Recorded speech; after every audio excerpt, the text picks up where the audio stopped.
Kedua tangan Anjas berada di pinggang Rea.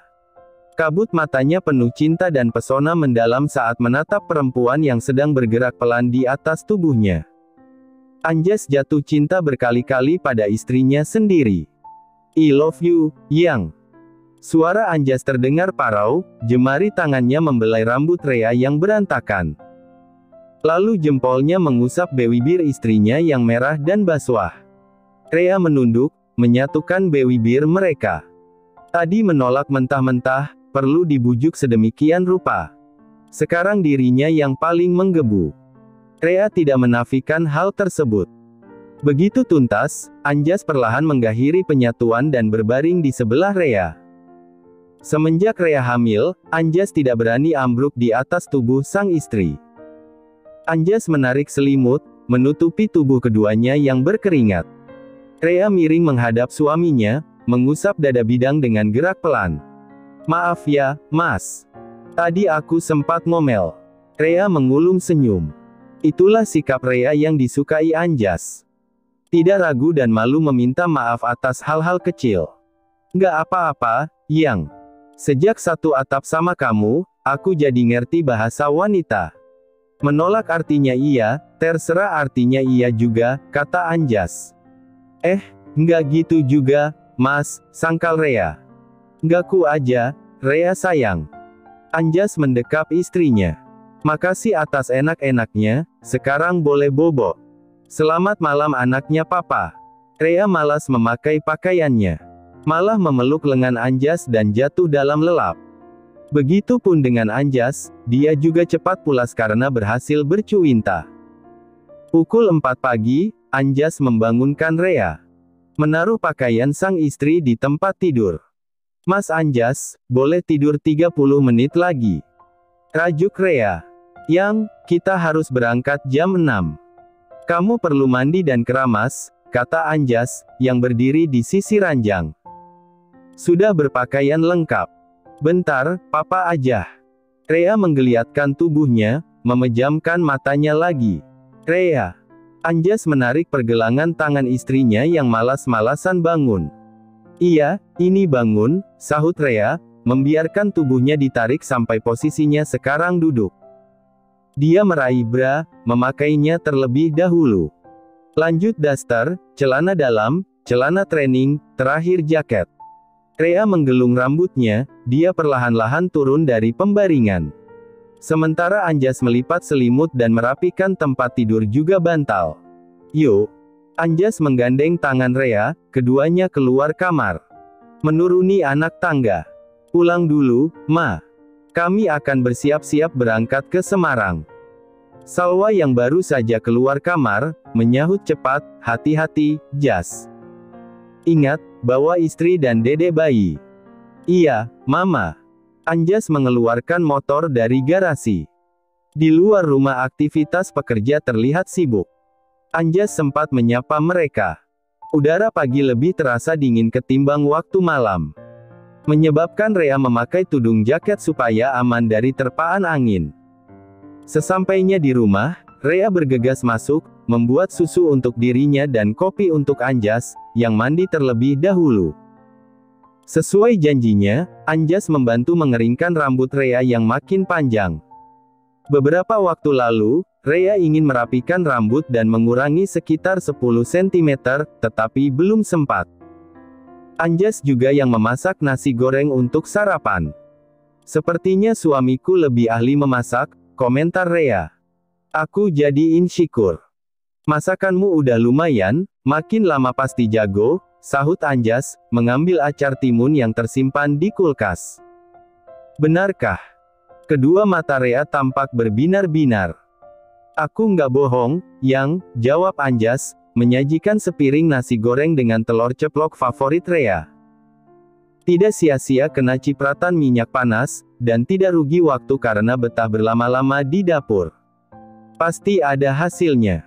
Rea melahap sarapannya sampai tidak tersisa sedikit pun. Dikarenakan cepat lapar, Rea membawa bekal roti dan buah anggur. "Mau berangkat sekarang?" tanya Anjas, yang selesai menjemur pakaian. Sambil memasak tadi, dia mencuci pakaian menggunakan mesin cuci. Anjas seringkali membantu pekerjaan rumah di saat senggang. Dia diajari sejak kecil oleh Salwa bahwa pekerjaan rumah tangga kewajiban semua anggota keluarga. Rea melihat jam di ponsel, pukul 5.40. Boleh, Mas. 1 jam lebih 30 menit kemudian mereka sudah sampai di kediaman orang tua Rea. Dikarenakan Regan hari itu sibuk sekali, dia langsung menjelaskan rencana yang telah tersusun. Untuk Rea, Papa nggak tahu harus bagaimana menghadapi perempuan. Kamu bisa meminta pendapat Mama atau Bude. Oh, Oma juga bisa, kata Regan. Ya, ampun, sesuai gender. Rea duduk bersandar di sofa. Pagi itu untuk pertama kalinya dia bisa merasakan pergerakan si jabang bayi. Dede bergerak. Katanya antusias sekali. Benarkah? Anjas hendak berdiri, tetapi Giana dan Regan lebih cepat. Disusul Rita. Ketiganya menyentuh perut Rea, berebut ingin merasakan gerakan si bayi. Anjas tidak keberatan sama sekali, karena masih ada kesempatan lain.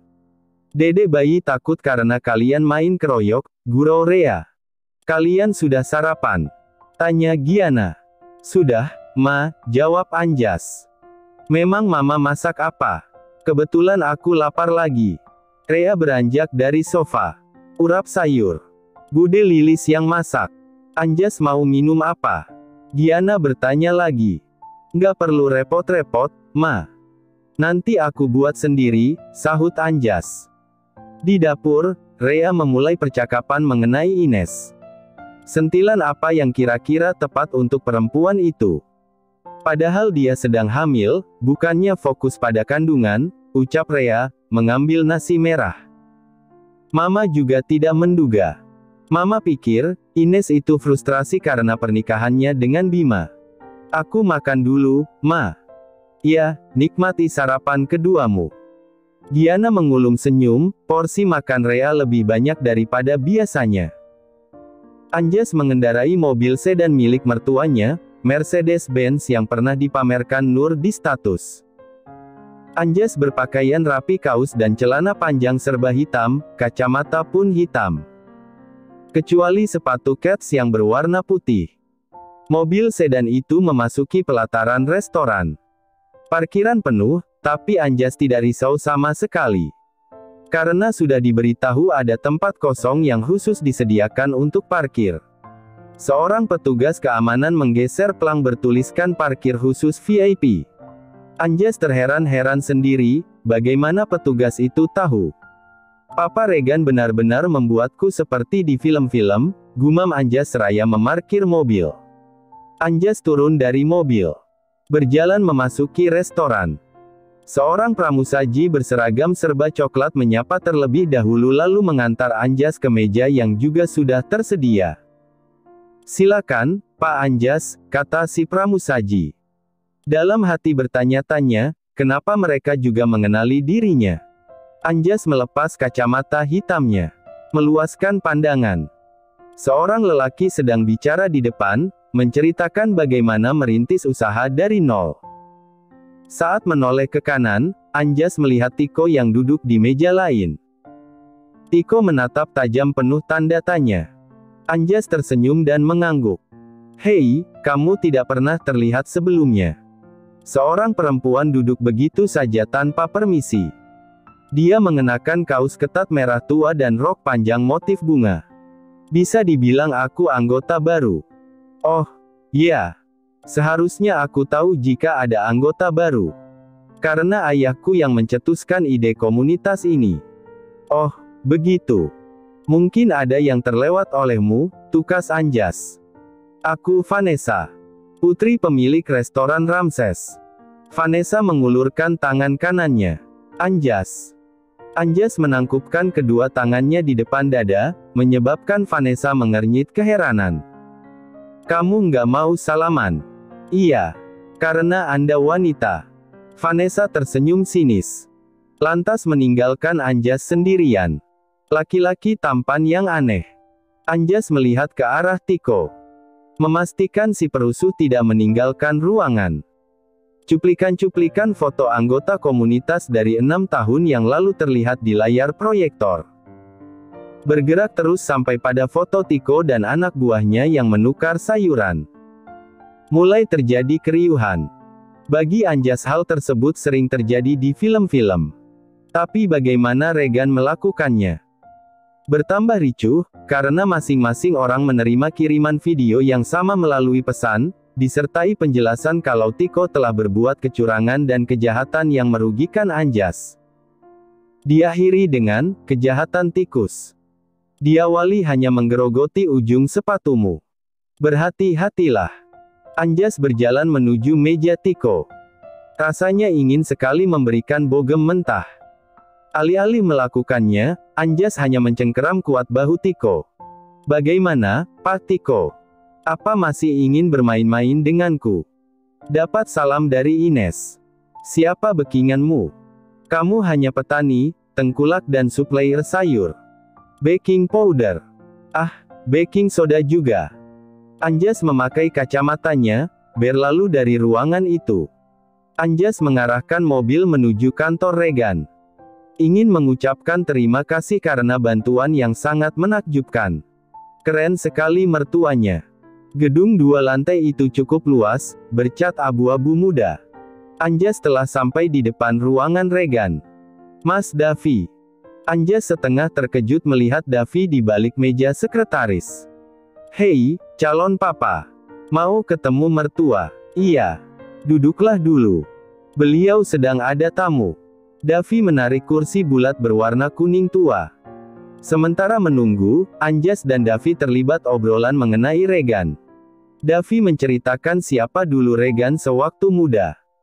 Kata Mama, Om Regan rela kehilangan harta demi cintanya yang besar untuk Tante Giana. Sungguh cerita cinta yang epik sekali. Anjas makin kagum dengan si Papa Mafia. Bayangkan saja, lelaki muda berjas mahal, pemimpin perusahaan terbesar, ganteng maksimal, koneksi di mana-mana. Dunia serasa di genggaman tangan Om. Kalian bergosip. Tegur Regan. Hehehe iya, Pak. Davi cengengesan. Semua berjalan lancar, Jas. Tanya Regan. Kalau Tiko masih macam-macam, aku akan memberikan pelajaran yang lebih menyakitkan. Sangat lancar, Pak, sahut Anjas. Aku sangat berterima kasih. Dan, tolong angkat aku jadi muridmu. Aku juga mau. Davi mengacungkan ibu jarinya. Kalian ini ada-ada saja. Ayo, makan siang. Regan berjalan terlebih dahulu. Menurut informasi terakhir, Ines dan Bima pisah rumah. Ines tinggal di rumah orang tuanya. Mereka akan bercerai setelah bayi mereka lahir. Kok bisa ya, ada laki-laki yang selingkuh dengan perempuan hamil 7 bulan? Gumam Maena. Kelainan mungkin, timpal Giana yang menyetir mobil. Sayang sekali dia hamil. Jadi kita lebih manusiawi. Maena terkekeh sendiri. Andai kata Ines tidak hamil, Rea bisa melakukan hal yang lebih kejam. Dia masih punya hati nurani dan tidak ingin berlebihan. Mobil itu sampai di depan kediaman orang tua Ines. Maena yang tidak sabaran, membuka pintu pagar depan kasar sehingga menimbulkan suara gaduh. Mbak Mae, sabar. Maena menekan bel lalu mengetuk pintu. Ah, lebih tepatnya menggedor pintu beberapa kali. Seorang perempuan paruh baya membuka pintu, menatap tajam para tamu. Aku tahu Ines telah merebut Bima, kenapa baru sekarang kalian main keroyok?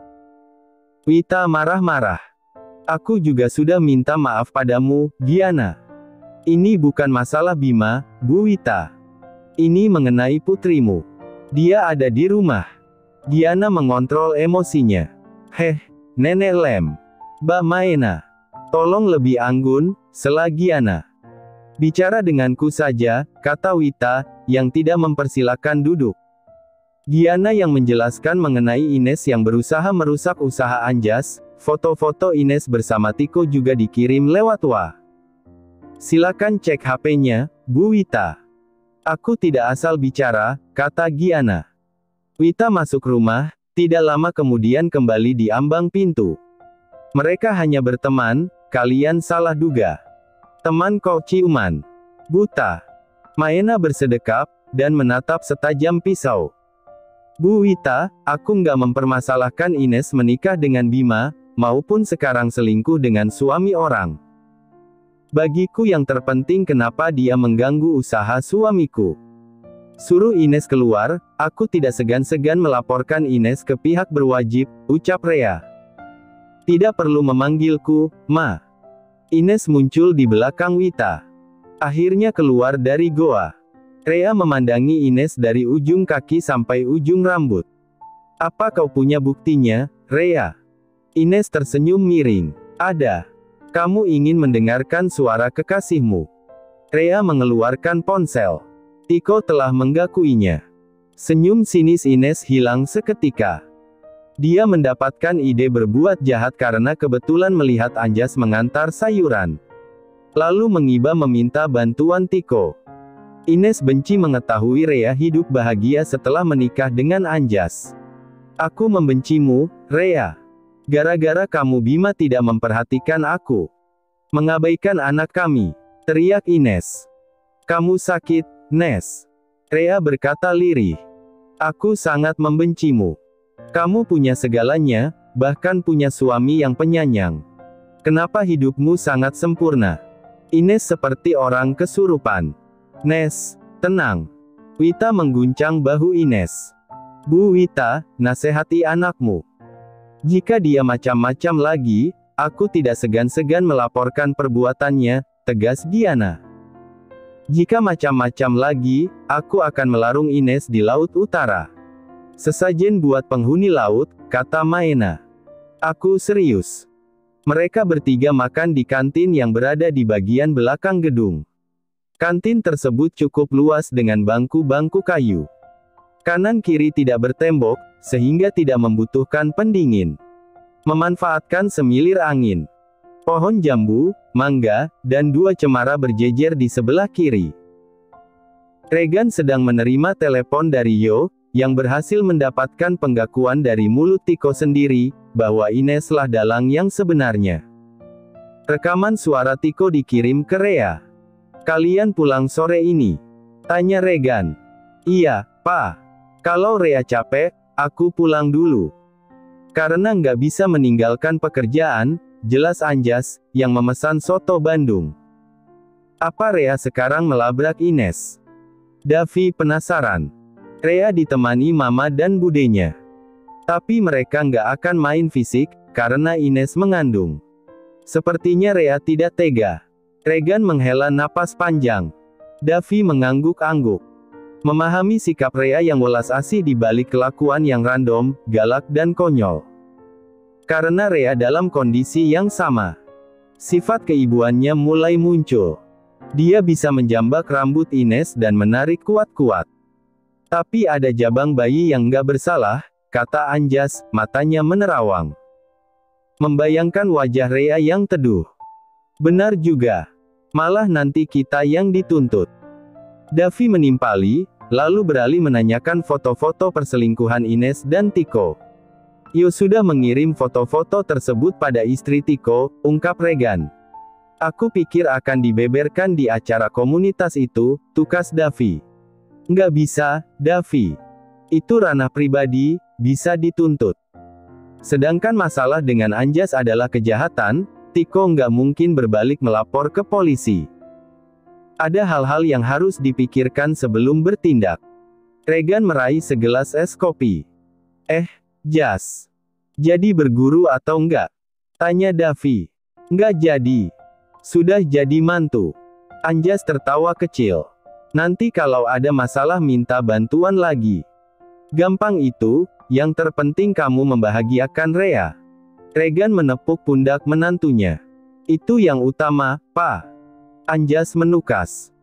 Anjas pulang 1 jam kemudian, istri dan ibu mertuanya tidak berada di rumah. Ada Rita yang ditemani Lilis di taman belakang. Anjas ke dapur mengambil segelas air putih dingin. Hanya minum jus mangga di kantin tidak bisa menghilangkan dahaga. Ponsel di saku celana bergetar. Ada pesan dari istri tercinta. Rea, Mas Anjas, ukuran Seldam XL ya? Aku nggak begitu memperhatikan. Anjas, iya. Kenapa tanya ukuran semfak? Rea, sekalian beli, aku di toko khusus pakaian dalam. Anjas tersenyum simpul membaca pesan Rea. Lantas menghampiri Rita yang memberikan makan ikan-ikan di kolam. Oma. Anjas berjongkok di pinggiran kolam. Sebelumnya tidak ada kolam ikan, tetapi Rita ingin memelihara ikan untuk menghilangkan kepenatan. Regan pun memenuhi permintaan Rita. Cucu Oma yang ganteng, ujar Rita, yang duduk di kursi kayu pendek. Si Rea malah belum pulang. Udah makan? Udah, Oma. Bareng Papa dan Mas Davi di kantin kantor, jawab Anjas. Jas. Rita tampak serius. Iya, Oma. Anjas memandangi perempuan tua yang memangku wadah makanan ikan. Wajah Rita terlihat sendu dan rapuh. Biasanya si Oma sangat energi. Kalau anakmu cewek, namanya Skyara. Boleh ya? Sky. Anjas menaikkan alisnya. Skyara. Rita mengeja huruf. Kalau kamu dan Rea nggak keberatan. Oma nggak maksa juga. Aku dan Rea nggak keberatan, Oma. Nama yang sulit dilafalkan di lidah Anjas. Tetapi mempunyai syarat makna, yakni pekerja keras, pemimpi, dan tulus. Dikarenakan lelah, Anjas ingin berbaring sebentar. Dia meninggalkan taman belakang. Anjas membuka tirai jendela sehingga kamar menjadi terang benderang. Bukannya segera rebahan, Anjas mengamati foto-foto milik Rea dari zaman bayi sampai dewasa, yang ditempel secara acak di papan. Waktu menempati kamar setelah pesta pernikahan, Anjas tidak melihat secara detail. Dari bayi, wajah Rea sudah menunjukkan kecantikannya. Walaupun gundul tetap terlihat lucu. Kenapa aku bilang jelek ya? Anjas bertanya pada diri sendiri dan tersenyum sendiri. Anjas mengamati foto Rea sewaktu TK, duduk di undakan tangga dengan senyum manis. Rambutnya panjang sebahu. Foto waktu SD, rambut Rea menyerupai karakter kartun Dora. SMP mulai panjang lagi bertahan sampai sekarang. Anjas menarik napas sangat panjang. Hidupnya kini sangat bahagia. Dan, tidak bisa jauh-jauh dari sosok Rea. Rea terkikik pelan melihat celana dalam lelaki dengan karakter gajah yang timbul. Tangan kanannya memegangi belalai lalu kuping yang jahitannya sangat rapi. Maena menyenggol lengan ponakannya. Teringat punyanya Anjas. Bisiknya pelan.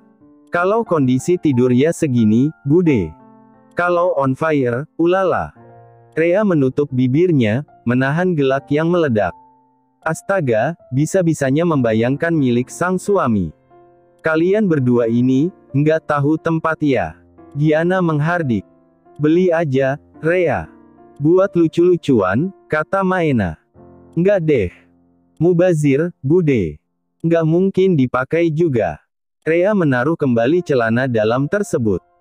Baju pesta beli lagi, biar punya koleksi banyak, kata Giana. Udah punya 8, Ma. Rea berterus terang. Itu pun belum kepake semua.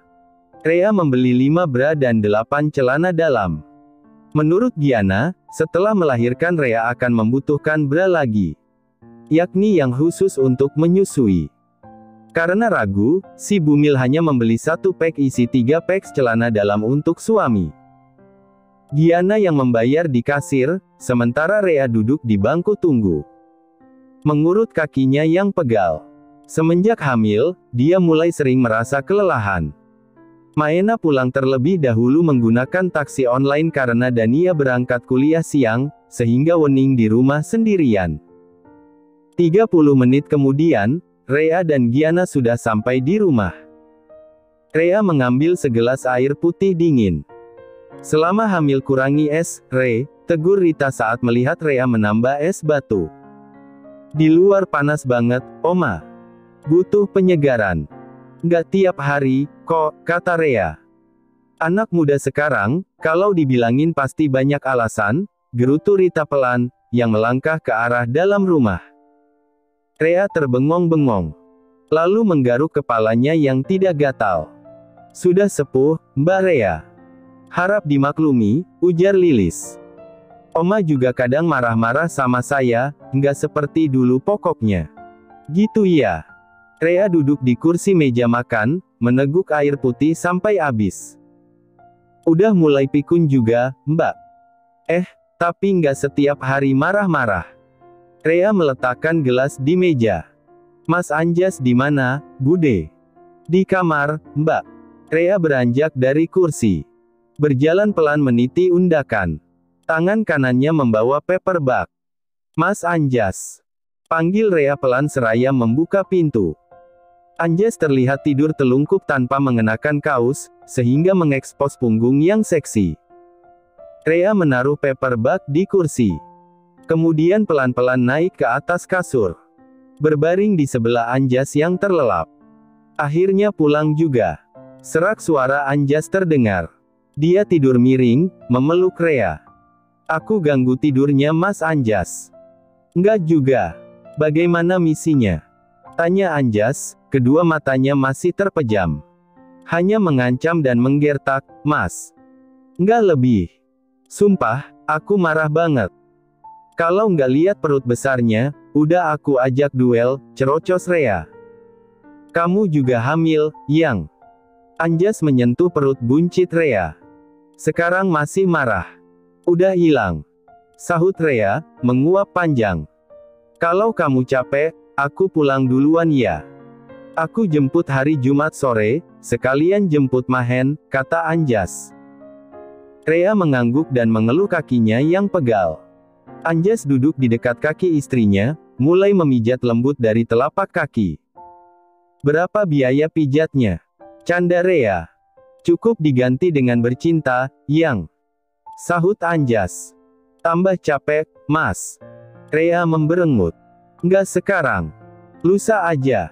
Anjas mengedipkan matanya, kemudian menceritakan perihal Rita. Bagaimana menurutmu? Skayara. Rea agak mengernyit. Gimana ya? Panggilannya apa?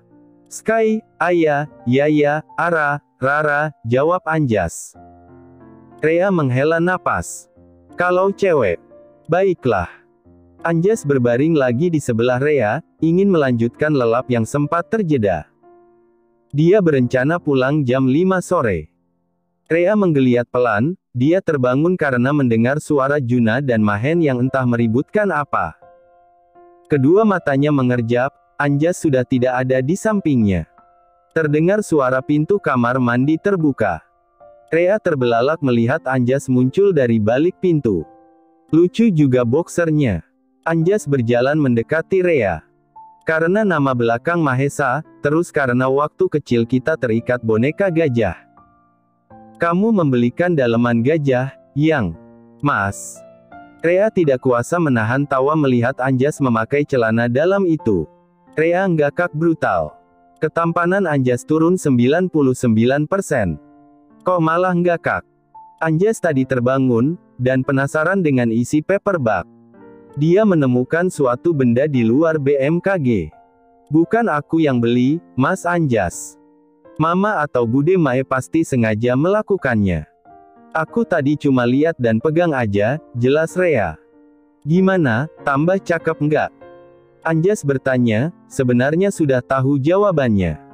Dia sempat bercermin, dan terlihat sangat konyol. Nggak cakep. Lepas aja. Lepas, Mas. Rea bangun. Karena tidak sabaran dia menurunkan celana dalam dari tubuh Anjas. Malah melihat belalai yang lain. Ya, sudahlah, sikat saja. Tidak perlu menunggu lusa. Gairah Bumil sedang meledak-ledak.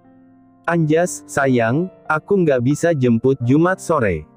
Ada 2 pickup yang mogok, jadi harus nongkrong di bengkel. Sabtu siang saja.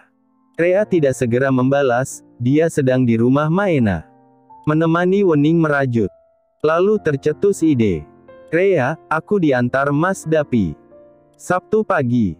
Mungkin Mama ikut juga, ingin ngobrol sama Mama Salwa. Anjas, oke, Yang. Sepersekian detik kemudian Anjas mengirim foto yang tengah berada di bengkel mobil. Rea tersenyum sendiri. Baru 2 hari tidak bertemu, rasanya seperti bertahun-tahun. Mbak Rea, ngemal yuk, ajak Dania. Ajak Mas Davi. Tuh orangnya sudah pulang.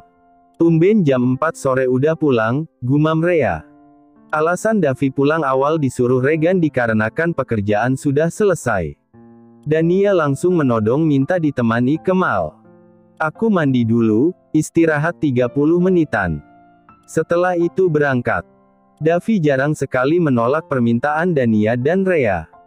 Jika memang senggang dan tidak ada pekerjaan. Menggunakan mobil milik Rea, ketiganya berangkat jalan-jalan. Maena minta dibelikan donat dan roti boy. Mas Davi, gimana Vivi? Tanya Rea saat mereka duduk-duduk di kedai es krim. Maksudnya? Ih, pura-pura nggak tahu. Sebenarnya naksir, kan? Desak Rea. Besok antar aku pulang ya, Mas Davi. Disuruh Mama. Aku ikut, dong. Pingin lebih kenal dengan Mbak Vivi, tukas Dania. Ya, iya. Para perempuan di keluargaku memang merepotkan, gerutu Davi. Aku ngadu ke Mama loh, Mas. Dania setengah mengancam dan bercanda. Rea bersandar di punggung kursi. Es krim coklat sudah habis. Mendadak ingin makan sop buntut. Rea. Seseorang menyapa. Deta. Rea sudah lama tidak berkomunikasi dengan Deta sejak hari pernikahan. Deta waktu itu sempat pulang ke Jakarta dan entah menghilang kemana. Hei, aku baru saja mengirim pesan. Ingin bertemu, kata Deta antusias. Bernostalgia tentang Yogyakarta. Rea jadi teringat awal dimulainya hubungan dengan Anjas. Dulu sempat menolak, sekarang cinta mati. Besok pagi aku sudah pulang ke rumah suami, kata Rea. Boleh kapan-kapan aku main ke rumahmu. Nginep sekalian, ujar Deta. Boleh sekali.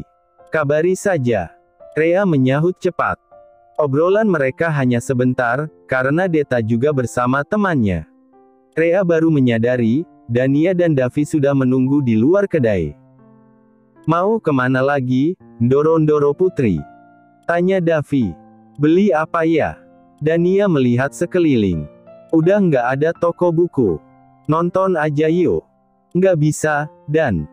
Rea sedang hamil, suara keras nggak baik untuk si bayi, kata Davi. Ya, udah. Jalan muter dulu, tukas Rea. Davi mengesah, juga pasrah saja ketika Dania dan Rea menggandeng lengan kanan kirinya. Berasa punya istri 2, lirih Davi. Apa, Mas? Tanya Dania. Nggak apa-apa. Mereka bertiga memasuki toko pakaian. Dania ingin membelikan pakaian untuk Vivi. Kira-kira tersinggung nggak? Dania meminta pendapat Rea. Rea menyarankan membeli 2 pakaian yang sama. Jadi bisa kembaran dengan Vivi. Jadi waktu ngasih, aku pakai baju yang sama. Tanya Dania. Yup. Mas Davi mau kopelan baju dengan Vivi nggak?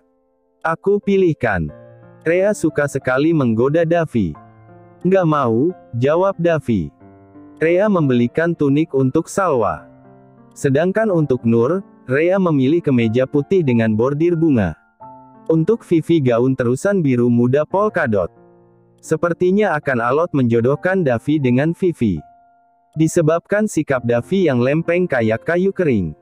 Rea punya batasan, jika memang tidak tertarik. Rea akan berhenti jadi mak comblang. Namun menurut Anjas, Davi sempat melihat foto Vivi saat makan siang di kantin. Marwan. Davi memanggil. Rea menoleh ke belakang. Melihat Marwan, Nia, dan Sofi. Hei, Dav, balas Marwan agak gugup. Wah, Putri Bosko belanja di sini. Harusnya bukan di H&M, dong. Minimal channel gitu, kata Sofi, julid banget. Rea menaruh kemeja laki-laki di gantungan rak, lalu berdiri di dekat Davi. Seenggaknya aku bisa beli minimal 20 baju. Kamu beli berapa? Nia tampak mencubit pinggang Sofi. Berbisik sesuatu di telinga putrinya. Bu Nia, kenalkan ini Mas Davi. Sepupuku, yang punya mobil expander, yang dipinjam Marwan dulu, kata Rea. Iya. Kami permisi. Nia tergagap. Mas Davi ini calon mantunya Big Nur. Hah? Apa? Mata Nia berkedip-kedip, wajahnya pias. Jantung aman, Bu Nia. Terima kasih sudah menonton, guys. Jangan lupa klik like jika kalian menikmati cerita ini, subscribe untuk update konten seru lainnya, dan tinggalkan komentar di bawah tentang apa yang kalian pikirkan atau cerita apa yang ingin kalian dengar selanjutnya. Dukungan kalian sangat berarti. Sampai jumpa di video berikutnya.